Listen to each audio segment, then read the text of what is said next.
할렐루야. 반갑습니다. 어느덧 로마서가 마지막 16장으로 이제 마무리되는 그런 시간이 되었습니다. 오늘은 60번째 60강입니다. 로마서 1장부터 지금까지 15장까지 59강을 했습니다. 오늘 16장부터 이제 60강으로 진행이 됩니다. 앞으로 한 2강 정도로 마무리가 될 것 같습니다. 오늘의 말씀 신약성경 로마서 16장 1절로부터 16절에 있는 말씀으로 시작하겠습니다. 자, 그러면은 본문부터 먼저 보시도록 하시겠습니다. 내가 겐그레아 교회의 일꾼으로 있는 우리 자매 베베를 너희에게 전거하노니 너희가 주 안에서 성도들의 합당한 예절로 그를 영접하고 무엇이든지 그에게 소용되는 바를 도와줄지니 이는 그가 여러 사람과 나의 보호자가 되었음이니라. 너희가 그리스도 예수 안에서 나의 동역자들인 브리스가와 아굴라에게 문안하라. 저희는 내 목숨을 위하여 자기의 목이라도 내어놓았나니 나뿐 아니라 이방인의 모든 교회도 저희에게 감사하느니라. 또 저희 교회에서도 문하라 하라. 나의 사랑하는 에베네도에게 문안하라. 저는 아시아에서 그리스도께 처음 익은 열매니라. 너희를 위하여 많이 수고한 마리아에게 문안하라. 내 친척이여 나와 함께 갇혔던 안드로니고와 유니아에게 문안하라. 저희는 사도에게 유명히 여김을 받고 또한 나보다 먼저 그리스도 안에 있는 자라. 또 주 안에서 내 사랑하는 암블리아에게 문안하라. 그리스도 안에서 우리의 동역자인 우르바노와 나의 사랑하는 스다구에게 문안하라. 그리스도 안에서 인정함을 받은 아벨레에게 문안하라. 아리스토블로의 권속에서 문안하라. 내 친척 헤로디온에게 문안하라. 나기수의 권속 중 주 안에 있는 자들에게 문안하라. 주 안에서 수고한 드루베나와 드루보사에게 문안하라. 주 안에서 많이 수고하고 사랑하는 버시에게 문안하라. 주 안에서 택하심을 입은 루포와 그 어머니에게 문안하라. 그 어머니는 곧 내 어머니이니라.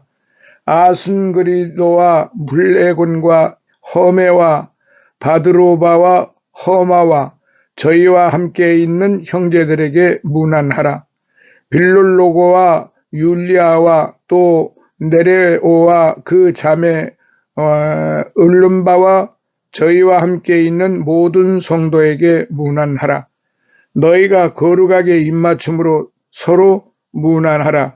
그리스도의 모든 교회가 다 너희에게 문안하느니라. 아멘. 사도 바울은 이제 로마 교회에 나눠줄 신령한 은사를 전할 의사를 표시하면서 기독교 신학의 근본이 되는 기독교의 기본적인 교회에 대한 교육적인 목적을 위한 편지를 마치고 마지막 결론적인 인사의 말씀으로 이 로마서 편지를 끝맺으려고 합니다. 이제 큰 첫 번째 1절로부터 12절에 있는 말씀을 살펴봅니다. 그리스도인의 문안, 그리스도인의 문안. 사람이 서로 알고 친절히 지내는 사이가 될 때에 서로 상대방의 평안을 기원하는 문안을 드리게 됩니다. 그러나 그리스도인들의 문안은 세속적인 육신의 평안과 안일한 생활을 위한 문안이 아니라 그리스도 안에서만이 누릴 수 있는 신령한 하늘의 평안을 문안하게 되는 것입니다. 그러므로 누구든지 누구에게 그 문안을 하는 것은 세상적인 문안보다도 그리스도 안에서만이 누릴 수 있는 신령한 하늘의 평안을 문안한다는 말입니다. 그래서 우리가 인사를 할 때 예수님의 이름으로 문안합니다 라고 그렇게 인사를 하는 것이 그게 일반적인 문안이 아니고 그리스도 안에서만이 누릴 수 있는 하늘의 신령한 평안의 문안이라는 사실을 우리는 꼭 알아야만 합니다. 자, 이제 작은 첫 번째 1절부터 2절을 살펴보도록 하겠습니다. 그리스도 안에서의 영접. 그리스도 안에서의 영접. 구약시대부터 이스라엘 사람들은 손님 대접을 신앙의 아름다운 미덕으로 알고 열심으로 손님 대접하였기 때문에 히브리서 저자는 이렇게 아름다운 전통인 손님 대접하기를 잊지 말라. 이로써 부지 중에 천사들을 대접한 이들이 있었느니라라고 히브리서 13장 2절에 격려하였던 것입니다. 그리스도인들이 믿음 안에서 서로 영접할 수 있는 일이 또한 그렇게 아름다운 미덕일 것입니다.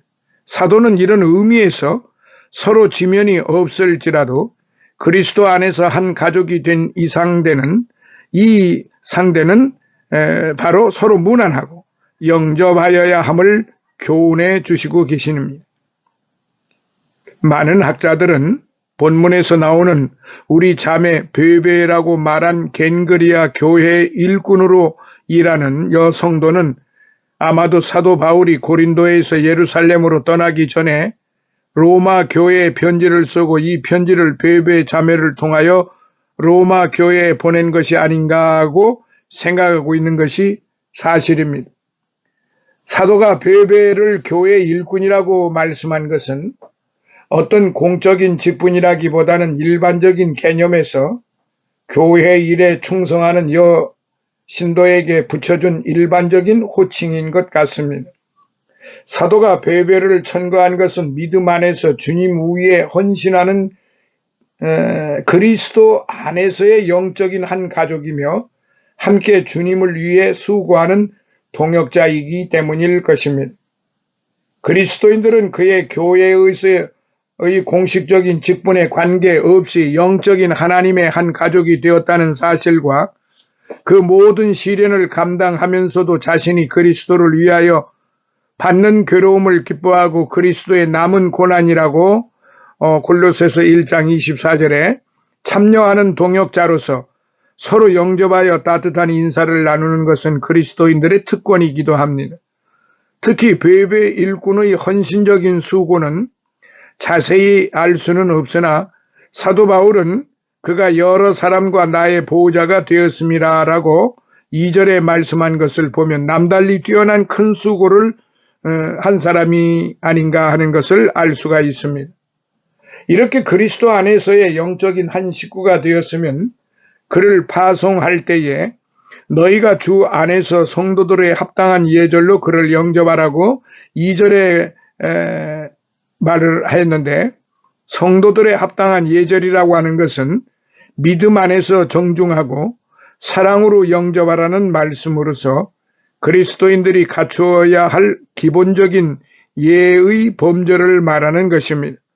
그리스도인들이 자신의 일 때문이 아니라 주님의 사역을 위해 헌신하기 때문에 서로 존중히 여기고 따뜻한 사랑으로 영접할 뿐만 아니라 서로 사역에 필요한 소용되는 바를 지원해 줄 사명도 있습니다. 자, 작은 두 번째 3절로부터 12절 그리스도인의 문안. 그리스도인의 문안. 사도 바울은 본서의 마지막에 자신의 개인적인 문안과 특별히 자기가 잘 알고 있는 믿음의 식구들에게 감사와 문안을 잊지 않았습니다. 그것은 모든 그리스도인들은 그리스도 안에서 다 같이 하나님께서 난 자들, 요한복음 1장 13절 말씀인데요. 다 같이 하나님께서 난 자들로서 하나님의 자녀권을 얻어 영적인 한 가족이 되었기 때문에 모두가 영원한 공동 운명체가 되었으므로 서로가 인간적인 면식이 없을지라도 깊은 관심을 가지고 서로 무난하고 격려하는 것이 마땅한 일입니다. 특별히 서로 영적인 관계가 깊거나 동역자로서 같이 수고하였을 때는 더욱더 친절하게 무난하는 것은 하나님의 일꾼들로서 성도로서 당연한 일이 아니겠습니까?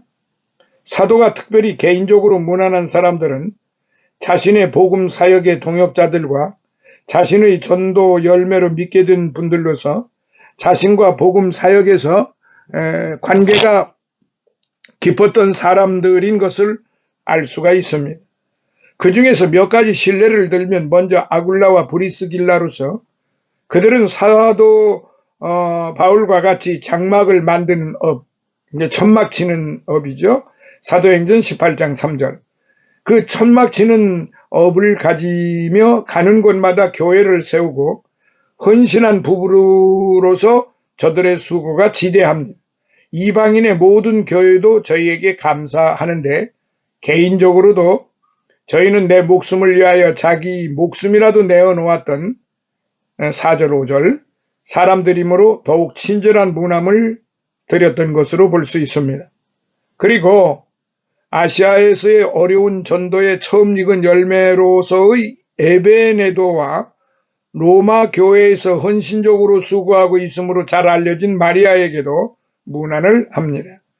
사도의 친척이면서도 복음 사역의 동역자로서 사도보다 먼저 그리스도 안에 있는 자가 되어 주님께 헌신하여 사도에게 유명히 여김을 받은 안드로니고와 유니아는 사도 바울과 함께 옥에 갇혔던 사실도 있어서 사도 바울의 특별한 사랑의 대상으로 문안을 받게 됩니다.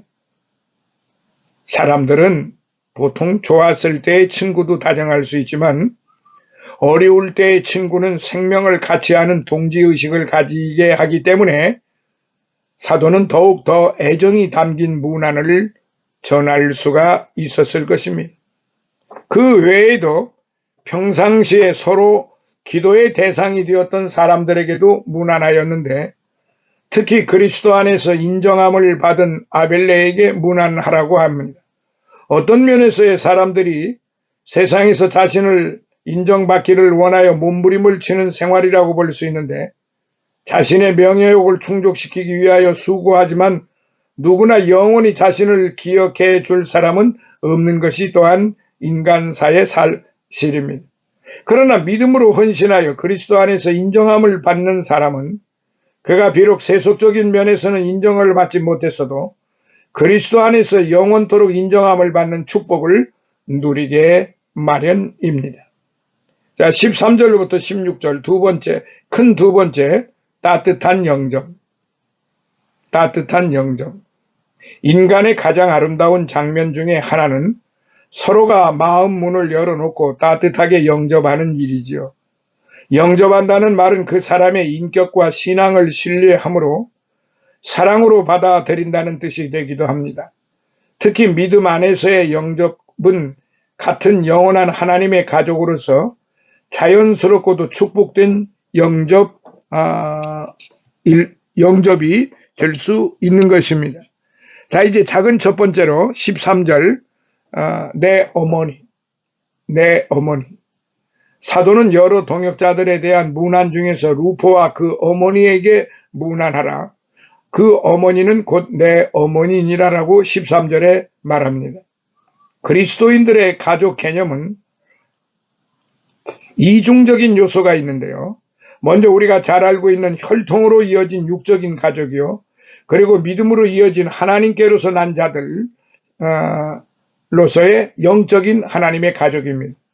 혈통적인 가족 관계는 이 지상에서 생활하는 동안에 하나님께서 맺어주신 인간관계로서 이 인간관계의 의미는 서로의 영혼의 관심과 하나님 앞에서 그들의 영혼에 대한 책임을 진다는 의미가 있습니다. 영적인 가족관계는 믿음 안에서 다 같이 하나님의 자녀가 되고 모두가 영원한 세계에서의 형제 자매가 된 관계를 말합니다. 예수님의 전도 활동 중에 예수님의 어머니와 동생들이 찾아와서 예수님을 만나고자 하였을 때에 예수님께서 말씀하시기를 누구든지 하늘에 계신 내 아버지의 뜻대로 하는 자가 내 형제요 자매요 모친이라고 마태복음 12장 50절에 대답을 하심으로써 재래적인 혈통적인 가족 개념에서 신약 시대의 영적인 가족 개념에 대하여 강조하신 것을 볼 수가 있습니다. 사도가 무난한 루포가 누구인지는 확실히 알 수는 없지만 마가복음을 기록한 마가가 로마에서 마가복음서를 썼을 때에 잘 알고 있는 사람처럼 소개하였는데 루포의 아비인 구레네 사람 시몬 마태복음 15장 21절에 그 구레네 사람 시몬이 예수님의 십자가를 대신 지고 골고다까지 올라간 사실을 기술하였습니다. 사도 바울이 루포와 그의 어머니가 로마에 가서 살기 전부터 알아서 믿음 안에서 어머니처럼 서로 훌륭한 교제를 가진 일이 있었기 때문에 서슴없이 루포의 어머니를 나의 어머니라고 말하고 그 믿음 안에서의 어머니께 무난하였으리라는 것을 쉽게 이해할 수 있는 것입니다. 그것은 믿음 안에서 맺어진 영원한 관계이기 때문입니다. 사도도 예수님과 같이 혈통적인 가족 관계보다도 신앙적인 영적 관계를 소중히 생각하였기 때문에 전도 여행 시에 루스드라에서 전도하여 제자를 삼은 디모데 사도행전 16장 1절 이 디모데를 양육하고 제자 훈련을 시켜서 일꾼으로 세웠는데 그를 향하여 믿음 안에서 참 아들 된 디모데라고 불렀습니다. 디모데전서 1장 2절 내 아들아 디모데후서 2장 1절이라고 그렇게 불렀습니다. 이런 호칭은 디모데에게만 특별히 붙인 것이 아니라 디도에게도 적용하여 같은 믿음을 따라 된 나의 참아들 디도라고 디도서 1장 4절에 불렀으므로 루포의 어머니를 나의 어머니라고 말한 것은 조금도 어색한 일이 아닙니다. 자, 이제 두 번째 14절로부터 16절을 살펴봅니다. 거룩한 영정. 사도 바울이 로마서를 쓰면 로마 교회의 교인들에게 무난한 내용을 보게 되면 한 편지 속에 이렇게 많은 문안을 일일이 드린 것은 사도 바울이 자신이 알고 있는 모든 사람들에 대한 깊은 관심의 표현으로서 사도 바울의 개인적인 성격의 단면을 볼 수 있는 것 같습니다. 흐뭇한 마음으로 읽을 수 있는 것이 기쁜 일입니다. 여기서 하나님의 백성들의 모인 무리의 성격을 지닌 교회의 4대 기능이 예배와 전도와 교육과 친교하는 것이라면 그리스도인들이 서로 문안하는 것이 교회의 기능적인 면에서도 대단히 유익한 일이라 하는 것을 알 수가 있습니다. 오늘은 세계가 삭막해지고 사랑이 식어지는 것은 오늘날의 세계가 삭막해지고 사랑이 식어져가는 것은 인간의 타락이 하나님의 창조 질서를 거역하고 하나님 중심의 생활 방식에서 자아 중심의 생활 방식으로 전락하였기 때문에 그렇습니다. 언제나 자신의 이익이 우선적으로 고려되기 때문에 다른 사람들과 필사적인 경쟁을 하게 되고 모든 인간관계는 자신의 이해관계와 결부되어 있기 때문에 경쟁의 대상은 될 수 있을지라도 사랑의 대상은 될 수 없는 것이 오늘날의 현실입니다. 이런 인간관계에서의 문안도 자기 중심적인 인사가 될 수밖에 없으며 형식적이 될 수밖에 없기 때문에 그 많은 문안과 인사 속에서도 삭막함을 느낄 수밖에 없는 것이 또한 사실입니다. 앞전에도 말씀드린 것처럼 우리의 문화는 그리스도 안에서 받은 생명의 성령의 그 은혜로 말미암아 우리가 서로 문안할 수 있는 것이지 그 은혜가 없다면은 우리는 세상적인 그런 문안이 될 수밖에 없는 것이 사실인 것입니다. 그러므로 그리스도인들은 이런 거칠의 인사나 문안을 버리고 그리스도 안에서의 새 사람의 품위에 알맞는 인사나 문안이 되어야 하겠지요. 사도는 그 지방의 인사 방법으로 너희가 거룩하게 입맞춤으로 서로 문안하라고 권면합니다. 입맞추는 인사는 유대 지방과 중동 지방에 있었던 그 지방의 풍습이므로 그 지방의 풍습을 따라 인사를 하되 거룩하게라는 말을 붙임으로 인사의 양식은 신자나 불신자의 관계없이 그 지방의 풍습을 따르지만은 인사의 내용이 세상적인 일반적인 의미와 다른 성도들의 합당한 예절로 하라고 그렇게 가르친 것입니다. 2절. 그리고 다른 모든 교회들의 로마 교회에 대한 지극한 관심을 표현하여 그리스도의 모든 교회가 다 너희에게 문안하느니라라고 16장 16절에 고하였습니다. 이 말씀은 비록 다른 교회들의 로마 교회에 대한 관심과 지원을 말씀한 것이지만 그리스도의 모든 교회들이 피차 깊은 영적인 지원을 통하여 그리스도 안에서 한 몸을 이룬 그리스도의 신령한 교회로서의 사명을 감당하여야 한다는 말씀이기도 합니다. 그것은 지상의 모든 개교회는 그리스도를 머리로 하는 하나의 신령한 교회를 이룩하기 때문입니다. 자, 오늘은 여기에서 60강 60번째 강의를 마치고 이제 마지막 한 부분 61강에서 로마서를 마무리를 짓도록 그렇게 하겠습니다. 감사합니다. 다음 시간에 다시 만나요.